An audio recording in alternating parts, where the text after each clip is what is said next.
Test.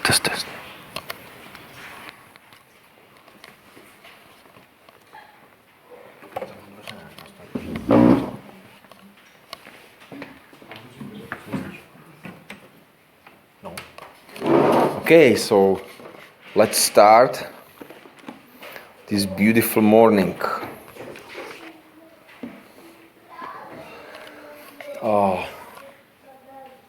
Tirza or Tirsha? Tirza. Tirza mentioned Attila and Diana. So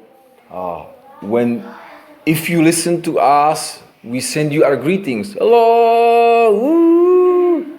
So this is for you, Attila and Diana. Yeah, we remember you in our prayers. One more thing, we have this postcard we will be sending to Vadim. So who is in the picture, he can sign the postcard. Who is not in the picture, you can also sign the postcard. Just sign it, he will be happy. So we will be sending this to him, okay? So this is our group, and we love Vadim and his family. So we will send this to him. It's like, can you see this? Okay. So just sign it here. If you want to sign it, you have to come. You can't do it online, okay? And this is it. These few days we have a summer harvest, so we will be a lot on the streets, speaking to people. So just keep this in your heart, just like praying. God, give me love for those people. Give me love for those people. Okay? And we can start. We forgot the fan. We don't have a fan today. It will be hot. It will be hot. So we will consider it in our message. It will not be so long. We will make it shorter. Like, 50 minutes, not longer. Usually we go longer, but whatever. So dear God, just bless these thoughts, these words. Give us understanding of your word. We want to hear from you. In Jesus' name we pray. Amen. Okay, so this thing, if you would turn with me into Mark, the book of Mark, chapter 15. Jesus is hanging on a cross. And this message will be like very practical for us. Very practical for Christian life. Like every message should be practical for Christian life, right? We don't go for knowledge only. We need life. The letter kills, but the Spirit gives life. When God breathes on it. The Spirit of God in Hebrew is ruach, which means the breath of God. We need the Spirit, we need the breathing of God, the breath, the life of God. That's why we do it, not just the letter, but the breath, the real life. When somebody is breathing, he's alive, right? That's what the doctors do. When somebody collapses, in the old days, they used to bring the little mirror and they placed it by his mouth, and if it get like foggy, they could see he's breathing. He's alive. If the breath is there, he's still alive, right? Sometimes in the morning, you can check your breath, and you are almost dead. So the breath is what we need, the God's life. This is what we are looking for. So Mark 15, verse 30. Jesus was hanging on a cross, and there were people who were like passing by and mocking him, mockers, and they said, "Save thyself and come down from the cross." Save thyself and come from the cross. And there is other passage which also adds, and they say, "And we will believe in you."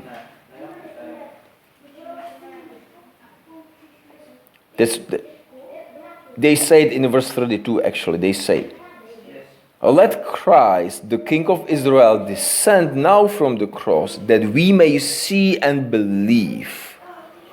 And they were mocking him this way. Come down from the cross. And if you show us this, then we will believe in you. Now this is very interesting because God has chosen the method of salvation. God has chosen the cross. He comes on the cross and he makes the ultimate payment for our sins. Full payment for our sins. And these mockers come and they say, oh, if you come down from the cross now, we will believe in you. You know, they are changing the conditions of belief instead of receiving the system of faith which was once delivered unto us in the scriptures. And what I want to connect this with this a very practical thing. Because in your Christian life, there will be people who will be telling you, come down from the cross. Why are you so tied to this narrow way, to this narrow message? Why can't you be more open-minded? Maybe more people would believe if you come down from the cross. If you take Jesus from the cross, if you remove the offense, then maybe more people would believe. Your message is so strict and so narrow. You are so narrow-minded. People will be talking to you like this in your Christian life. They will say, why can't you make some compromise? Oh, where did you learn no kissing before marriage? Ha ha ha, in this day and age. Like, are you from like 1st century or what? You know, just come down from the cross. Just be more normal. You know, the voices will be coming, the attack on our faith. Not just the saving and redemptive faith, but also the saving faith as we grow in knowing Jesus Christ. Many people will tell you they're already compromised thinking. And you know, Greek is using this beautiful word, logizomai, which means you make a rational, logical conclusion. And this is being used also in accounting terms, because logizomai means that you calculate everything, you underline, and you make a total summary. There's a Greek word for calculating, logizomai. And we use this, and people will say, can't you use logic? Just be more logical. Don't be so, Jesus freak. You know, can we use this word? You know, why are you so much into this narrow thinking? But this is what we love. That God did not make compromises. God is the way, He is the truth, He is the life, the breath. This is the life for us. This narrow path is the life. I don't want to go on a Broadway, not even American Broadway, you know. I don't want to do anything with any Broadway. I want to stay in a narrow way, just the narrow path. The way, the truth, and that's the life. I don't want to live in death. I want this life. This is what I need. People will be telling you different things. I got hurt in this church. I got hurt in that church. I got hurt here and over there. And I got hurt here and over there. How do you say this? Pinky? Pinky toe? Pinky finger. Yeah. They got hurt everywhere. You know, my fingernail got hurt. You know what happens when your fingernail gets hurt? It's a reason to leave the church, right? Sure. Oh, you know, people get hurt. Everybody gets hurt. So what? Just grow up, you know. Don't be a baby. Are we babies? No, we mature. We are disciples who grow into maturity. We spoke about it last night at the rap, This is the purpose of the church, to come and grow and be built up in our Savior and in who we are. 1 Peter 4:8. This is like so amazing. We will speak a little bit more about our fingernail.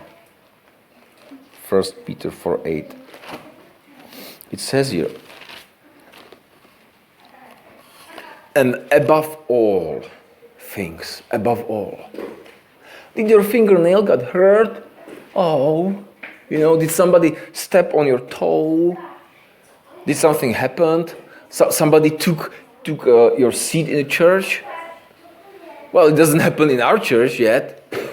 We have plenty of empty seats. But soon, somebody will come and will take your seat. Ouch, it hurts. I've been sitting there for 20 years on the right side of the church, in the second pew, right? Is it pew? Row. Yeah, but the old church. Yeah. I had my place there. I even carved my name there because I was bored during the message, so I carved my name there. It's my place. Somebody will take your place. Well, that will happen. And you know what? When you go for coffee, somebody just overtake you and gets in front of you. Did it happen to you this morning? It happened to me twice this morning. Yeah. And you know what I'm gonna do? Above all things. What is above all? Don't read, don't continue. We don't know what's above all yet. Of course you know. You are beautiful believers. And you know it, And maybe if you don't know, you feel it, you know what's above all. We will come there. But tell me some bad things which happened to you. Just bring it on. Or make it up, Don't tell me the real stuff. No. just bring it up, Things will happen. Or you know what? This one is good. You come late to church and the door is locked. Did it ever happen to you? It happened to me when I came to school. When I was a little boy, I came late and the school was locked. I could stay outside the whole day and my mom didn't know it. So things will happen. Somebody will take your apple. Somebody will take the cookie that you were looking at. This is a plate of the cookies. All are the same, but you choose this one, and you go for it. Somebody is faster. All kinds of things will happen to you in the church. Why? First, that we grow. The things are revealed. The thoughts and intentions of our heart are revealed through the Word of God, but also God brings situations to squeeze us a little bit, What's inside will come outside. Oh, God, purify me. I don't want to be pushed into corner and then something ugly comes out. And you know what? If it happens, what's above all? Above all this, above all things? You know what's above all this? It says here, have fervent love, fervent charity. Above all these things is love of God. Well, I said 2 people overtook me in a line for coffee this morning. But above all is love. It's like, hey, no big deal. Great to see you, Hungarian sister. Yeah, just go and have a coffee. No, I'm joking. Yeah. It was a Czech brother, by the way. No. Just teasing. I'm not going to expose anybody today. Not even my beautiful Czech wife. No, so that's the point. What is above all? The love of God. When something happens and you are filled with the love of God, it's just so easy to say, just take it, just no big deal. No big deal. When you have a birthday cake and you cut it in like same size pieces, there's always one bigger and one smaller. Like it happens, And then like you distribute the pieces, and the big one goes for you, and the smaller one goes for the other one, right? This is how we do it. But maybe not. If we laugh, then it's easy to give the bigger piece. This is a big test. God so loved that He gave. If we laugh, it's easy to give. Just take, Take. What I have is mine. And that's why people come to marriage. Not because they lack something, but because they have and they give. Look, what I have, I give you. I love, that's why I give. That's why we come to church.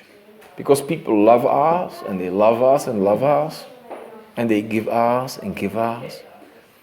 They give us a bad look. No. They give us a hug, greeting, encouragement. It's so easy to give when you love.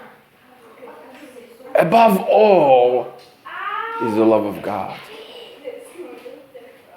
When I was dating my wife, we had this beautiful moment. You know how it goes when a person falls in love, you see the hearts everywhere, And we just had this moment, like we talked, looking into each other's eyes. And somebody was passing by and he said, "Hey, you guys, this is too much. You are like over-exaggerating it. Just come down from the cross. Just don't take it so far, You are like too much." But you know what I'll tell you? No. Don't ever think that your relationship with God is too much. People will be telling you that's too much. Come down from the cross and others will believe. Don't be too much into Jesus and Bible. Don't be too much in love with God. They will tell you. But I say no. Above all is the love of God. Just let Him love you and love Him back.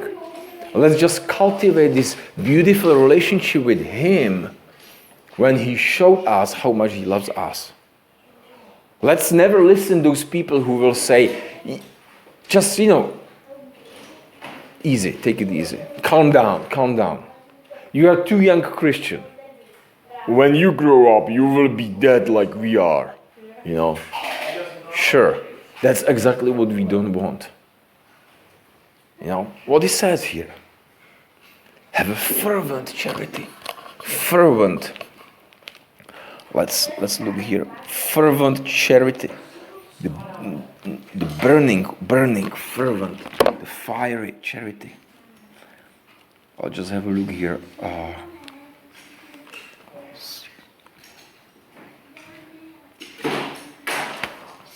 It says here, this Greek word is ektenes, and it means like to extend or not to cease without ceasing, fervent. It says here, have this love which is not diminishing. What does it speak? What does it remind to us? There was a church in the book of Revelation, chapter 2. They got cold. The love ceased.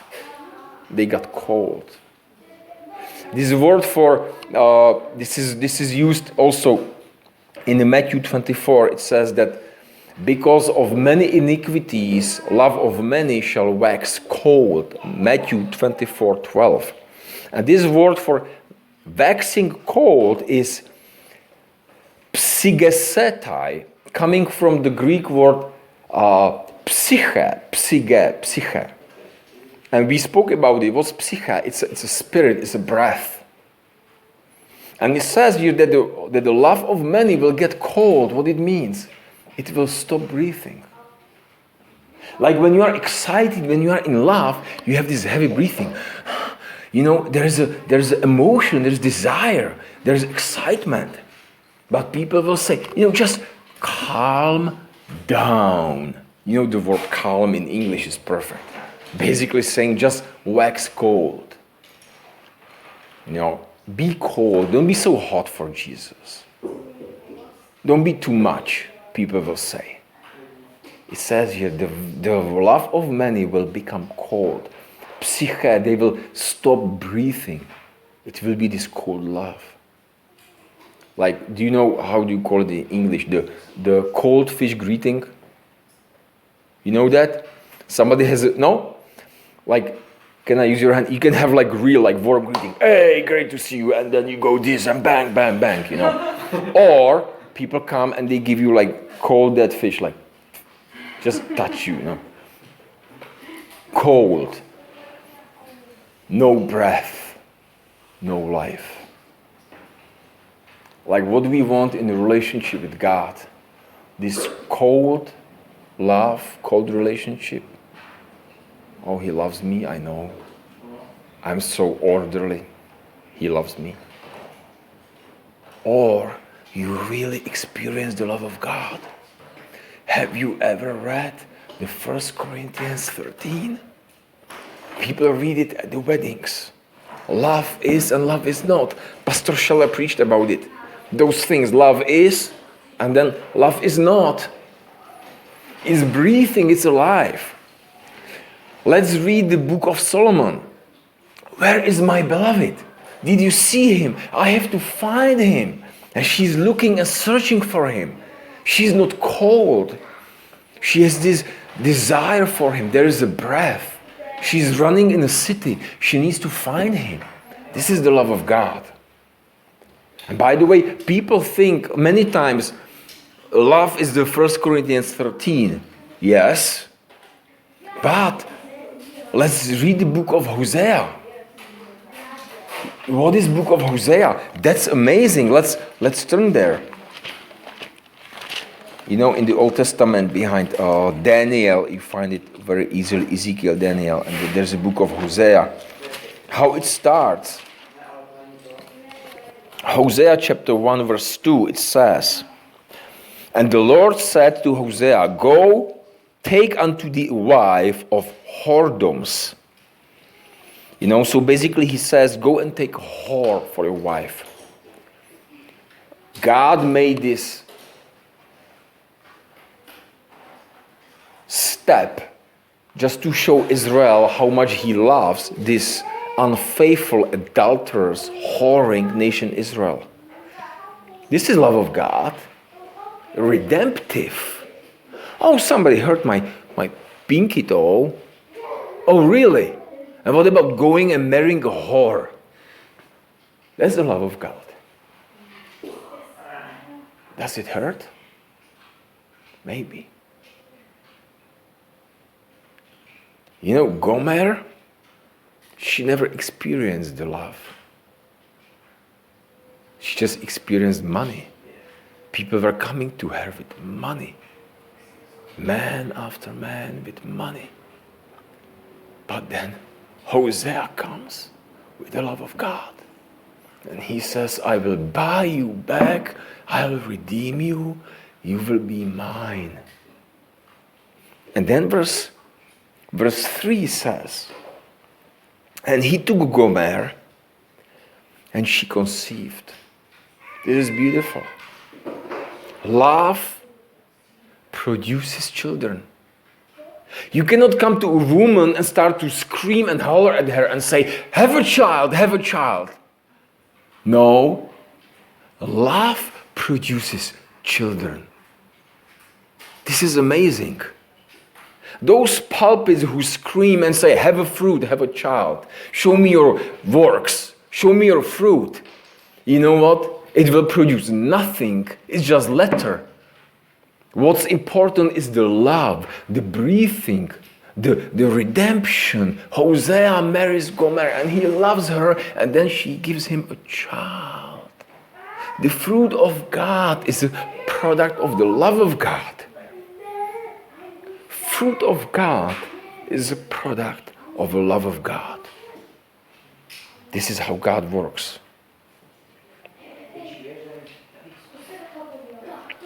And then he says again in chapter 3, because she leaves him and goes back into whoredom.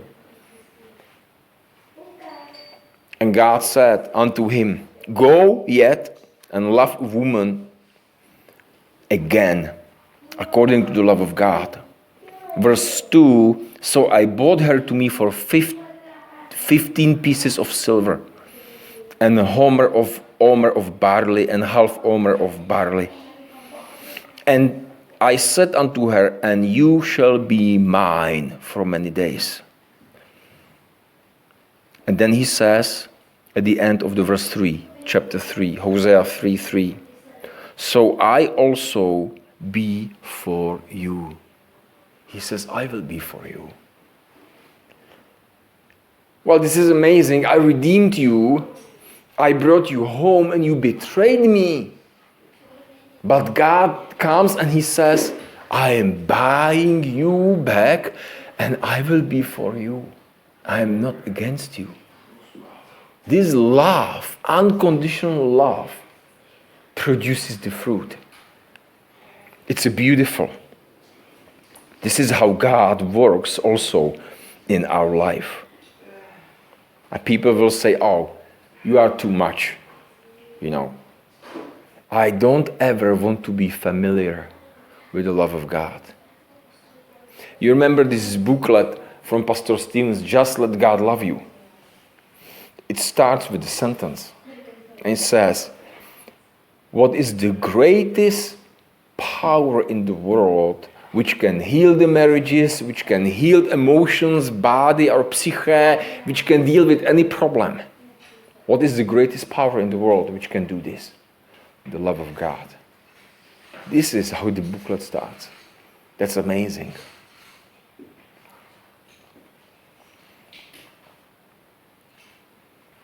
If we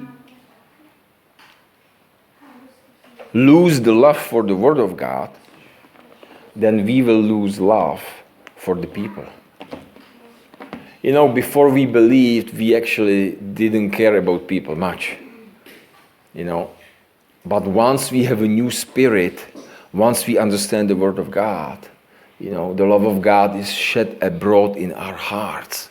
And now the love is unlimited for everybody. And it's very interesting, as we spoke about this word logizomai in the 1 Corinthians 13 verse 5. Let's look at this now. Because we mentioned 1 Corinthians 13, the passage of the love of God. It says here, the love of God, 13:5, does not behave itself unseemly, seeketh not her own, is not easily provoked, and thinketh no evil. Does not seek its own. How many times we seek our own? What I can get, from the relationship. What I can get from the meeting. But it says your love is different. We had a talk with one woman recently, and she said, she studies psychology and everything, and she said that every relationship, basically, she said that people are looking for their own benefit. They seek their own. The man with the woman, friend with the friend, what I can get from the relationship. And we told her, and we said, there is a solution. The love. If I love somebody, I don't seek my own. I'm not meeting the person because I know I will get something from him. I will benefit from that meeting. No, maybe I will lose. Maybe I will have to give something. But I will do it gladly. I will gladly be spent for you, says Apostle Paul. Gladly. You think when Jesus left heaven and he gave himself for us, that he didn't want to do it? No, he did it gladly. He decided, motivated by love, to go on the cross. And it says here, 13:5, does not seek its own, is not easily provoked, and thinks no evil. And this thinks no evil, that's the word logizomai. This is amazing, which says actually love does not count. Love does not make count or account of the sins. Love is not like this. Love is not keeping in mind how many times you've done this to me. Love does not make this logical conclusion.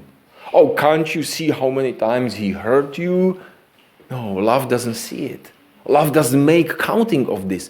Love doesn't do this logical thinking. Because love is different. And that's what we speak about. And above all things, have fervent charity among yourselves. 1 Peter 4:8. And it says, charity will deal with multitude of sins. Not just one. It's easy to say, I love you, I forgive you. And then when somebody does it again, it's like, no, this is too much. Love deals with multitude of sins. You know, like how disciples talk with Jesus. He said, how many times should we forgive? 7 times, Jesus? 7 times? Is it enough? And he just turns at them and he says, what? 7 times? 70 times 7. Like infinite number. It's like, ooh, I can't do this in my own strength. Now I need you, God. Go and marry Gomer. Oh, God. How can I love such a woman? Oh, God. I need you. You know how many times Gomer? Shh. Love does not count. Love does not remember it. Thinks no evil. It's not in her mind. Love does not do logizomai. And then you underline and total. You know how many times in our marriage? No. I can give you a list of things. Love doesn't do this. And people will say, come on, just come down from the cross. Don't be too much. No, we will. Have a fervent charity which is not diminishing. We don't want to get cold and wax cold.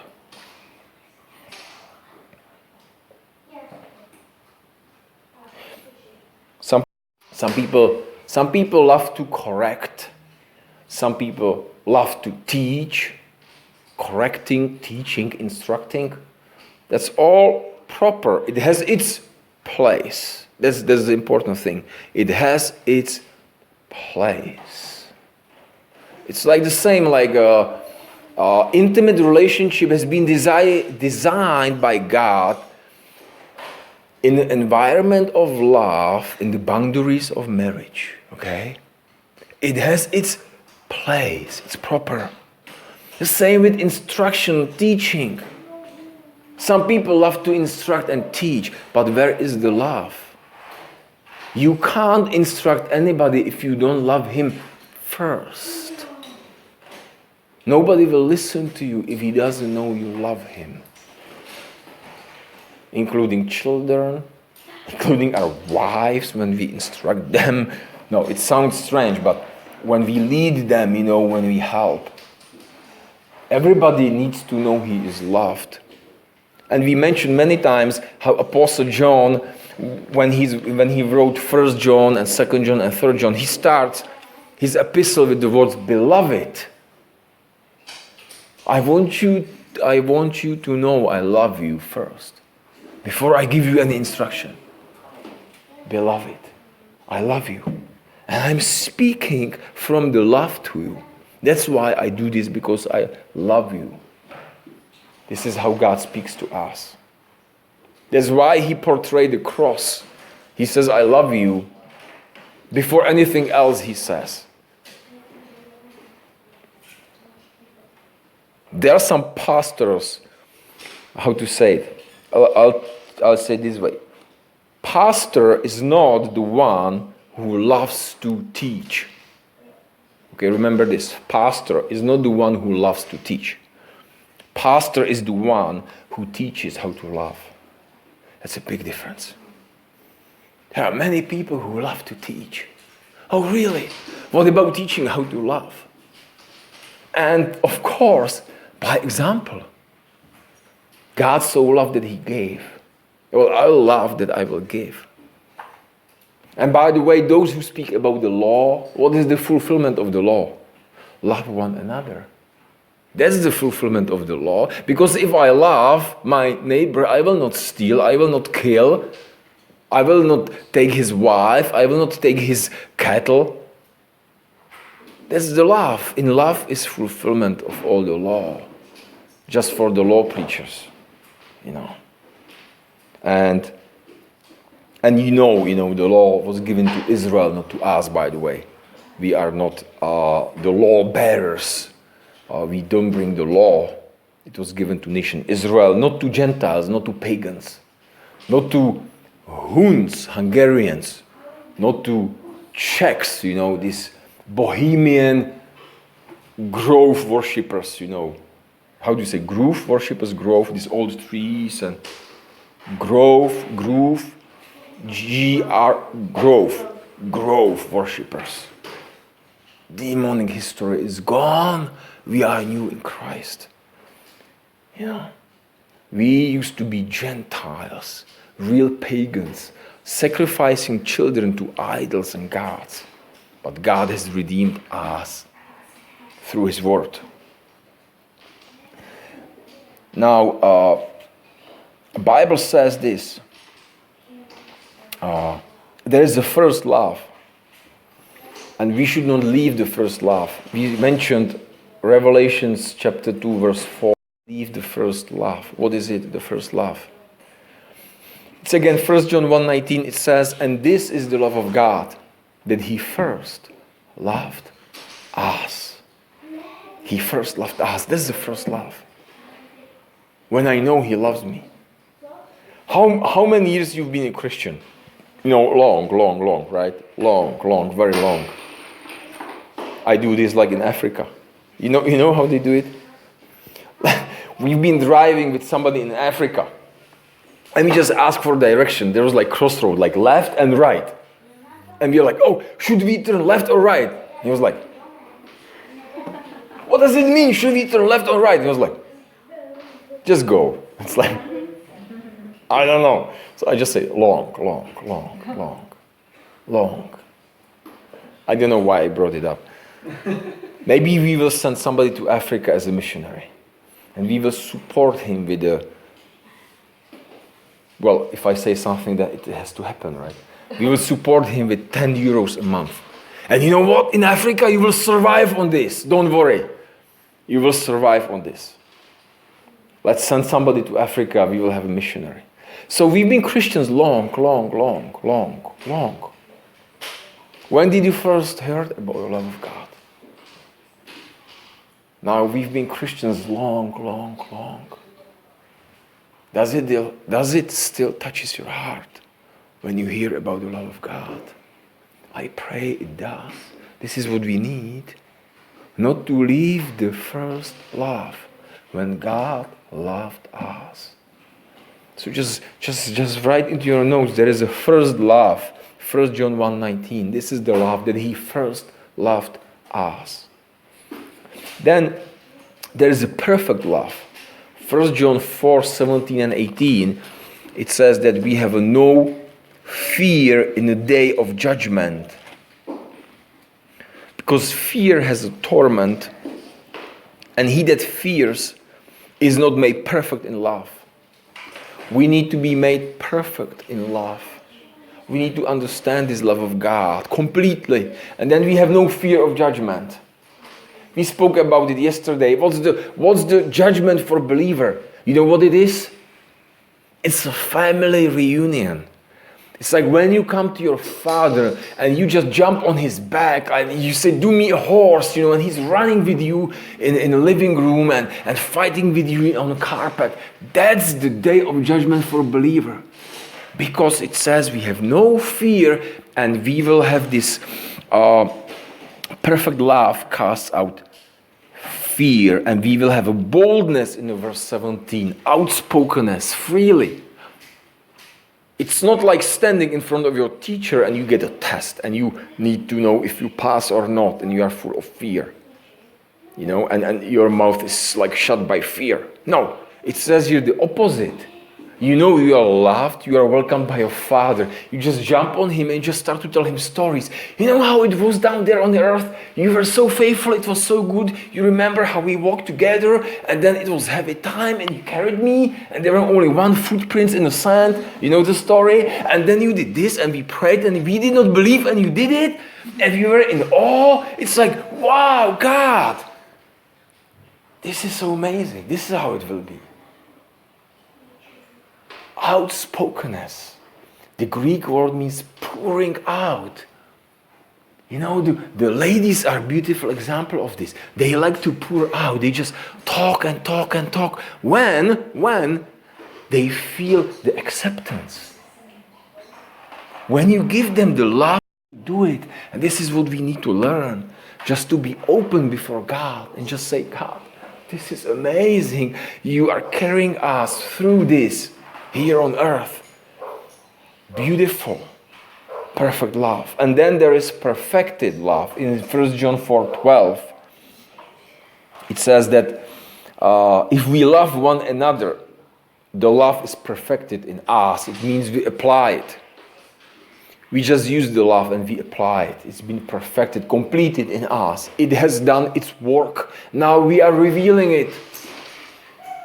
And I say sometimes I want to be so full of love of God. When somebody cuts me, we know what comes out, not the blood, but the love of God.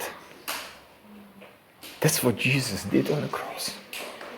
When he was bleeding, of course, literal blood, but he was like loving us. He was bleeding love. I love you, I love you, I love you. This is so, so amazing. This love from the Bible will heal you. This love from the Bible will heal me. Believe this. Any problem, just bring it before God. The love of God will do it, I guarantee. Because God said it. And God cannot lie. He said it, that's it. This love will heal us. And this word of God will give us the love for the word of God. So this is the chain. The more we start to love the more we start to read the Bible, the more love we have for the Bible. And it grows and grows. And this is the fervent, unceasing love. This is the unceasing. You know what's beautiful? People get married and some people say, in 7 years your love will wax cold and you will have hard times. You know what? No. Love is not ceasing. God's love is not ceasing. It will never cease. It will never stop. It says it here. It will never stop breathing. We don't want that cold love. Honey, you've been laying here for 14 days. You don't breathe. You are cold, kind of. No, we want the fervent, breathing love. There is a life. This is what we have with God. This is so, so beautiful. So God so loved, He gave. When we are full of love, it's easy to give. And then last thing, you remember about the gifts for the church. You know, there are different gifts. And in Romans 12, I think, there is a gift of giving. Nobody wants to have a gift of giving, right? I would like to have a gift of keeping. You know, but you know where does it come from? From the love. If you love, it's easy to give. I want to have the gift of giving because the foundation is the love of God. If we love, it's easy to give. It's easy to minister. This is what I want. This is the gift that nobody wants, because everybody wants gift of keeping, which doesn't exist. But I want to have this gift of giving because it's motivated by love of God. then it's so easy and joyful to give. Thank you, God, that we are so rich and it's so easy to go out and tell people what we have and they can have it also. Bless these words. In Jesus' name we pray. Amen. Thank you very much.